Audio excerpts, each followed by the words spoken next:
Stamina menurun seiring usia itu biasa, tapi apakah Bapak merasa sirkulasi darah kurang lancar dan vitalitas tidak seperti dulu?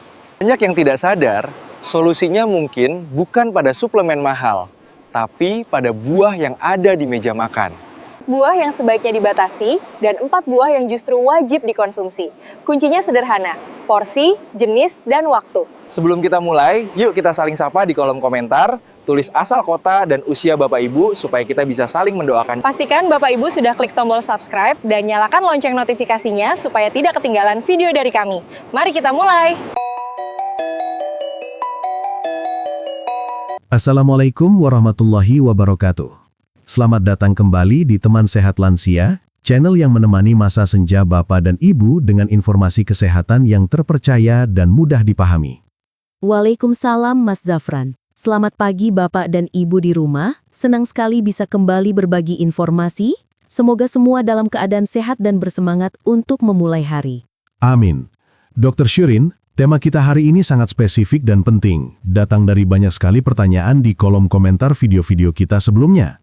Para bapak, khususnya di atas usia 60, banyak yang bertanya soal menjaga stamina, sirkulasi darah, dan vitalitas secara alami. Betul Mas Zafran. Ini adalah topik yang sangat relevan. Seringkali penurunan vitalitas di usia senja itu bukan semata-mata karena faktor U atau usia. Akar masalahnya seringkali ada pada kesehatan kardiovaskular, yaitu jantung dan pembuluh darah kita.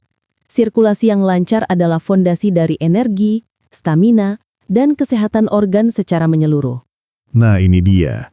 Jadi vitalitas itu bukan cuma urusan kekuatan sesaat, tapi cerminan dari kesehatan sistem peredaran darah kita ya dok. Dan hari ini kita akan membahasnya dari sudut pandang yang unik, yaitu buah-buahan. Tepat sekali. Seringkali kita hanya tahu buah itu sehat secara umum, padahal untuk kebutuhan spesifik seperti sirkulasi dan vitalitas pria di usia senja, ada beberapa buah yang efeknya bisa sangat berbeda, ada yang justru bisa memberatkan jika dikonsumsi sembarangan, ada pula yang bisa menjadi pendorong utama jika dikonsumsi dengan benar. Tidak bisa dipukul rata. Ini yang harus kita garis bawahi. Lantas, adakah panduan mudah dari dokter untuk membantu kami memilih? Tentu, agar tidak bingung, hari ini kita akan berpegang pada sebuah panduan praktis yang mudah diingat. Saya menyebutnya prinsip buah Vita, VITA. Ini bukan sekadar nama, tapi singkatan dari variasi, integritas, takaran, dan awaktu. Prinsip buah Vita. Boleh dijelaskan lebih dalam, dok? Apa makna dari setiap hurufnya?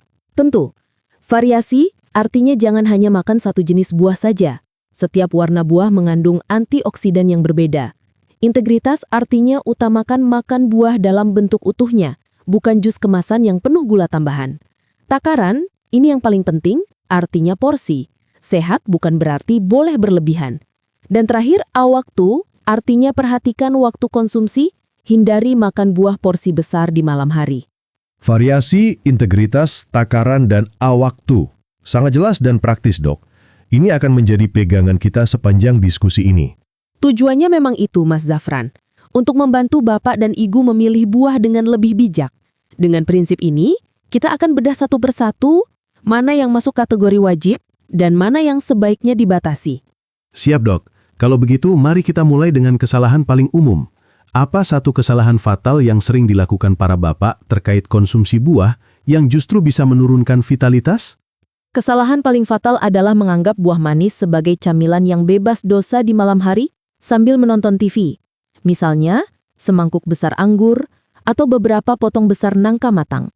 Kebiasaan ini secara tidak sadar membebani pankreas untuk memproduksi insulin, memicu lonjakan gula darah, dan memaksa ginjal bekerja ekstra. Efek jangka panjangnya adalah kerusakan pembuluh darah yang merupakan kebalikan dari apa yang kita inginkan untuk vitalitas. Wah, ini dia. Jadi, vitalitas itu bukan cuma urusan kekuatan sesaat, tapi cerminan dari kesehatan sistem peredaran darah kita ya dok. Dan hari ini kita akan membahasnya dari sudut pandang yang unik, yaitu 4 buah yang sebaiknya dibatasi dan 4 buah yang wajib ada di menu harian Bapak. Oke dok, mari kita mulai dengan yang perlu diwaspadai terlebih dahulu, agar kita bisa lebih berhati-hati.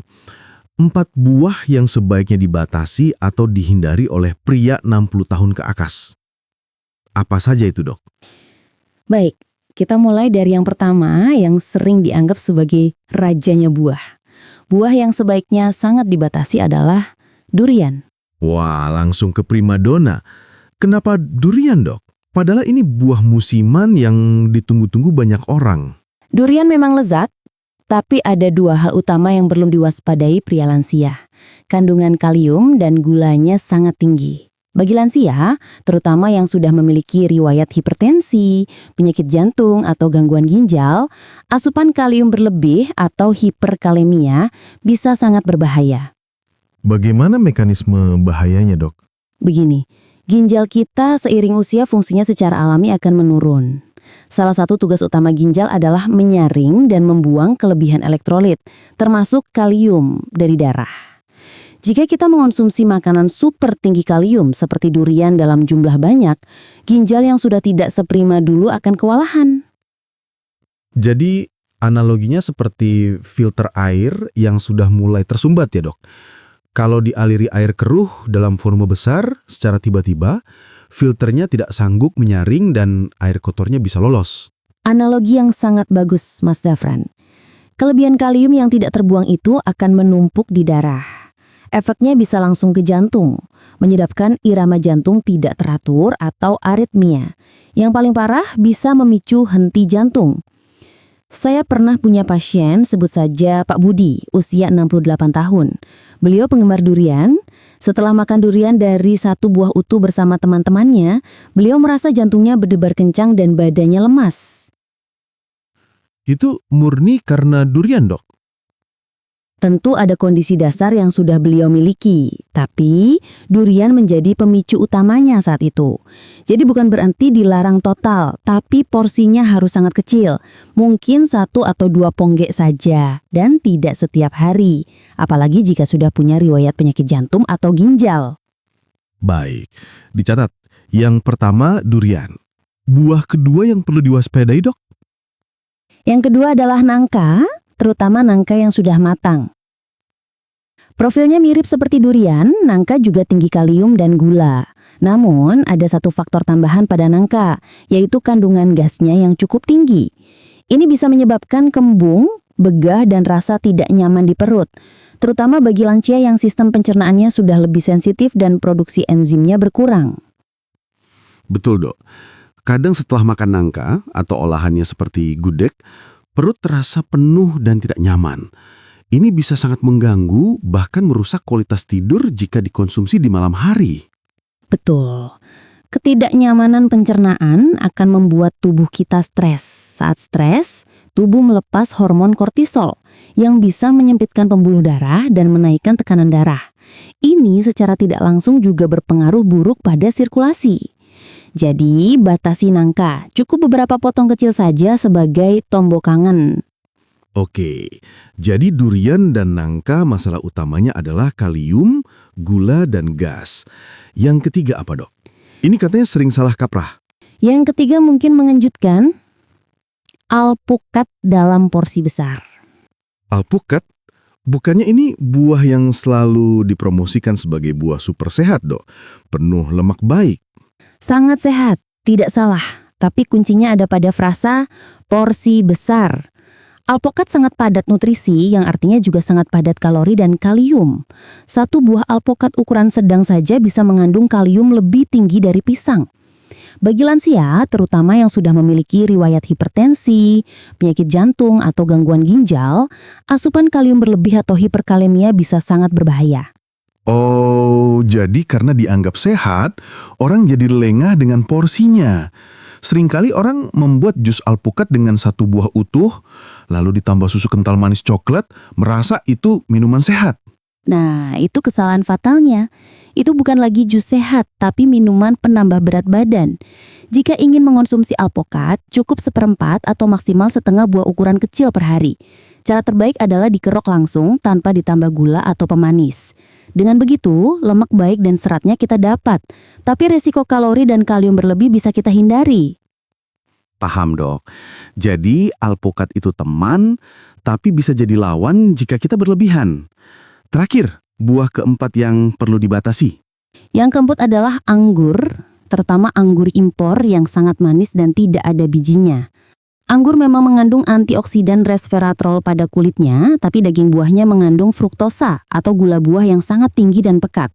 Mengonsumsinya dalam jumlah banyak, misalnya 1 mangkuk penuh sambil nonton TV, bisa memicu lonjakan gula darah yang tajam. Bagi pria 60 tahun plus yang sudah rentan terhadap resistensi insulin atau bahkan sudah menderita diabetes, asupan gula terlalu banyak bisa menyebabkan gula darah yang sangat tinggi. Jadi, jika suka anggur, nikmati sebagai cemilan mewah. Cukup 5-7 butir saja sekali makan. Jadi karena ukurannya kecil dan mudah dimakan, kita sering tidak sadar sudah makan terlalu banyak. Seperti makan keripik atau kacang ya dok. 1 butir, 2 butir, tahu-tahu sudah habis mangkuk. Betul sekali. Gula darah yang naik turun secara drastis itu musuh utama dari sirkulasi darah yang sehat. Kadar gula yang tinggi dalam darah bisa merusak lapisan dalam pembuluh darah atau endotel, membuatnya menjadi kaku dan rentan bertembuk plak. Ini menghambat aliran darah dan tentu saja menurunkan vitalitas. Jadi, jika suka anggur, nikmati sebagai cemilan mewah, cukup 5-7 butir saja sekali makan. Baik dok, jadi kita sudah punya 4 buah yang perlu dibatasi. Durian, nangka, alpukat porsi besar, dan anggur manis. Penjelasannya sangat masuk akal. Sekarang, mari kita beralih ke bagian yang ditunggu-tunggu. 4 buah yang justru wajib dikonsumsi untuk para bapak. Apa saja, Dok? Tentu, untuk buah yang wajib dikonsumsi, yang pertama adalah buah bit atau beetroot. Buah bit ini bisa dibilang superstar untuk sirkulasi. Ia sangat kaya akan nitrat anorganik alami. Di dalam mulut dan usus kita, bakteri baik akan mengubah nitrat ini menjadi nitrit. Kemudian, nitrit ini masuk ke aliran darah dan diubah menjadi molekul ajaib bernama nitrit oksida. Nitrit oksida. Apa fungsi spesifik molekul ini, Dok? Nitrit oksida adalah vasodilator. Artinya, ia memberi sinyal pada otot-otot halus di dinding pembuluh darah kita untuk rileks dan melebar. Oh, jadi seperti membuat jalan raya yang tadinya hanya 2 lajur menjadi 3 lajur ya, Dok? Sehingga lalu lintas alias darah lebih lancar dan tidak macet. Analogi yang sempurna, Mas Zafran. Dengan pembuluh darah yang lebih lebar, tekanan darah bisa lebih terkontrol dan aliran darah ke seluruh tubuh, termasuk ke otak, jantung, dan organ-organ vital lainnya menjadi jauh lebih efisien. Ini adalah kunci dari sirkulasi yang sehat dan stamina yang terjaga. Luar biasa. Bagaimana cara terbaik mengonsumsinya, Dok? Apakah direbus atau mentah? Cara terbaik untuk mendapatkan manfaat nitratnya adalah dengan dijus saat mentah. Bisa dicampur dengan sedikit apel atau wortel untuk rasa. Jika direbus, jangan terlalu lama agar nutrisinya tidak banyak hilang. Tidak perlu setiap hari, mungkin 2-3 kali seminggu sudah memberikan manfaat yang signifikan. Baik, Dok. Buah bit untuk melancarkan jalan tol darah kita. Buah kedua yang wajib, Dok? Yang kedua adalah delima atau pomegranate. Jika buah bit bertugas melebarkan jalan, maka delima bertugas sebagai tim pemeliharaan jalan. Delima kaya akan antioksidan unik dan sangat kuat bernama punikalagin dan antosianin. Antioksidan ini berfungsi seperti petugas kebersihan di pembuluh darah kita. Membersihkan apa, Dok? Ia membantu melindungi dinding pembuluh darah dari kerusakan akibat stres oksidatif dan peradangan kronis. Ia juga terbukti dapat membantu mengurangi penumpukan plak kolesterol jahat atau LDL di arteri. Jadi, selain jalannya dilebarkan, dinding jalannya juga dibersihkan dari sampah dan lubang agar tidak mudah rusak. Begitu ya, Dok? Tepat sekali, Mas Zafran. Pembuluh darah yang bersih, elastis, dan bebas plak adalah syarat utama vitalitas jangka panjang. Saya punya pasien, Pak Santoso 72 tahun, yang memiliki tekanan darah di batas atas. Beliau rutin mengonsumsi jus delima murni tanpa gula setiap pagi. Beliau melaporkan tidak hanya merasa lebih bugar, tapi tekanan darahnya juga lebih stabil setelah beberapa bulan rutin mengonsumsinya. Luar biasa. Kisah nyata yang sangat menginspirasi. Buah ketiga yang wajib ada, Dok? Buah ketiga adalah semangka. Semangka kaya akan asam amino bernama L-citrulline. Menariknya, tubuh kita punya jalur biokimia untuk mengubah L-citrulline ini menjadi L-arginin yang kemudian digunakan untuk memproduksi nitrit oksida. Wah, jadi mekanismenya mirip dengan buah bit ya dok? Sama-sama berujung pada produksi si pelebar pembuluh darah. Betul. Ini seperti punya dua pabrik nitrit oksida dari sumber yang berbeda. Ini sangat baik. Selain itu, semangka juga kaya akan likopen, antioksidan yang sama seperti pada tomat, yang baik untuk kesehatan prostat, sebuah isu penting bagi pria lansia. Dan tentu saja, kandungan airnya yang tinggi sangat baik untuk hidrasi dan kesehatan ginjal. Tapi bukankah semangka manis, Dok? Tadi kita membahas bahaya buah manis. Pertanyaan bagus. Semangka memang manis, tapi karena kandungan airnya bisa mencapai 92%, beban glikemiknya atau glycemic load per porsi menjadi tidak terlalu tinggi. Kuncinya sekali lagi adalah porsi. 1 atau 2 potong sedang sudah cukup. Jangan makan setengah atau 1 buah utuh sendirian. Paham, Dok. Porsi adalah raja. Terakhir, buah keempat yang wajib ada di menu para bapak. Yang keempat, dan ini sangat mudah ditemui dan terjangkau, adalah buah pisang. Tadi kita membahas bahaya kelebihan kalium dari durian dan nangka. Tapi kekurangan kalium pun juga sama berbahayanya. Kalium dalam jumlah yang tepat sangat krusial untuk menyeimbangkan kadar natrium atau dari garam dalam tubuh. Anggap saja, kalium dan natrium ini seperti jungkat-jungkit. Terlalu banyak natrium akan menahan air dalam tubuh dan menaikkan tekanan darah.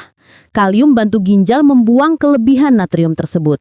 Jadi pisang ini seperti penyeimbang atau regulator ya dok? Menjaga agar jungkat-jungkitnya tidak berat sebelah ke arah garam. Betul sekali. 1 buah pisang ukuran sedang per hari, seperti jenis Ambon atau Cavendish, umumnya aman dan sangat bermanfaat, terutama bagi penderita hipertensi yang tidak memiliki komplikasi ginjal. Ia membantu menjaga elastisitas pembuluh darah dan fungsi otot, termasuk otot jantung. Luar biasa. Jadi 4 buah wajibnya adalah buah bit, delima, semangka, dan pisang. Semuanya punya peran spesifik yang saling melengkapi untuk kesehatan sirkulasi dan vitalitas. Tapi dok, saya yakin masih banyak keraguan dan mitos di luar sana. Nah dok, sekarang mari kita bongkar beberapa mitos yang sering beredar agar bapak dan ibu di rumah tidak salah langkah. Mitos pertama yang paling umum, semua buah itu sehat, jadi boleh dimakan sebanyak-banyaknya. Bagaimana faktanya dok? Ini adalah mitos yang niatnya baik, tapi penerapannya sangat berbahaya, Mas Zafran. Seperti yang sudah kita bahas, setiap buah punya profil nutrisi yang unik. Ada yang tinggi gula, ada yang tinggi kalium, ada yang tinggi asam. Frasa sehat harus selalu diiringi dengan kata secukupnya dan sesuai kondisi tubuh. Bayangkan saja, air putih itu sangat sehat, tapi jika diminum 10 liter dalam 1 jam, bisa menyebabkan keracunan air dan kematian. Benar juga dok, apapun yang berlebihan itu tidak baik. Tepat, keseimbangan adalah kunci, bukan kuantitas. Saya punya pasien diabetes yang gula darahnya selalu melonjak di malam hari. Setelah ditelusuri, ternyata beliau punya kebiasaan makan 2-3 buah mangga harum manis setelah makan malam, karena berpikir ini kan buah, sehat. Setelah kebiasaan itu dihentikan, gula darahnya jauh lebih terkontrol. Baik Bapak dan Ibu, waktu terasa cepat sekali jika kita membahas ilmu yang bermanfaat. Sebelum kita tutup, saya akan coba rangkum 5 poin penting dari diskusi kita hari ini, agar mudah diingat. Poin pertama, tidak semua buah punya efek yang sama. Untuk sirkulasi dan vitalitas pria 60+, kita harus memilih buah dengan bijak. Betul, sesuaikan dengan kondisi tubuh Anda bukan hanya karena rasanya enak. Poin kedua, batasi 4 buah ini, durian, nangka, alpukat dalam porsi besar, dan anggur manis. Ingat ya, ini karena kandungan kalium, gas atau gulanya yang tinggi yang bisa membebani tubuh lansia. Poin ketiga, wajibkan 4 buah ini dalam menu mingguan Bapak. Buah bit, delima, semangka, dan pisang. Keempat buah ini adalah tim yang solid untuk melebarkan, membersihkan, dan menyeimbangkan kesehatan pembuluh darah Anda. Poin keempat, selalu ingat prinsip buah vita, variasi, integritas, takaran, dan awaktu. Porsi dan waktu makan adalah kunci utama. Jangan sampai buah yang sehat menjadi tidak bermanfaat karena cara konsumsi yang salah. Dan poin kelima yang paling penting, selalu komunikasikan dengan dokter. Terutama jika Bapak memiliki riwayat diabetes, penyakit ginjal, atau sedang mengkonsumsi obat-obatan rutin, seperti pengencer darah. Tepat, jangan pernah mengubah pola makan atau pengobatan secara drastis tanpa berkonsultasi terlebih dahulu. Terima kasih rangkumannya, Dok. Sangat padat dan jelas. Pesan terakhir dari saya untuk Bapak dan Ibu di rumah. Jangan pernah meremehkan kekuatan dari pilihan-pilihan kecil di piring Anda setiap hari. Kesehatan sirkulasi adalah investasi jangka panjang untuk vitalitas, fungsi kognitif, energi untuk beribadah, dan kebahagiaan berkumpul bersama keluarga. Bapak memegang kendali penuh atas investasi tersebut, mulai dari buah yang Bapak pilih hari ini. Pesan yang sangat kuat. Terima kasih banyak Dr. Sherin untuk ilmunya yang sangat praktis. Dan terima kasih untuk Bapak dan Ibu yang sudah setia menyimak. Jika informasi ini bermanfaat, jangan lupa bagikan ke teman atau kerabat pria yang Anda sayangi. Tekan tombol subscribe dan nyalakan loncengnya agar tidak ketinggalan video kami berikutnya. Sampai jumpa di video lainnya. Tetap sehat, tetap semangat, dan tetap bijak dalam memilih asupan. Assalamualaikum warahmatullahi wabarakatuh.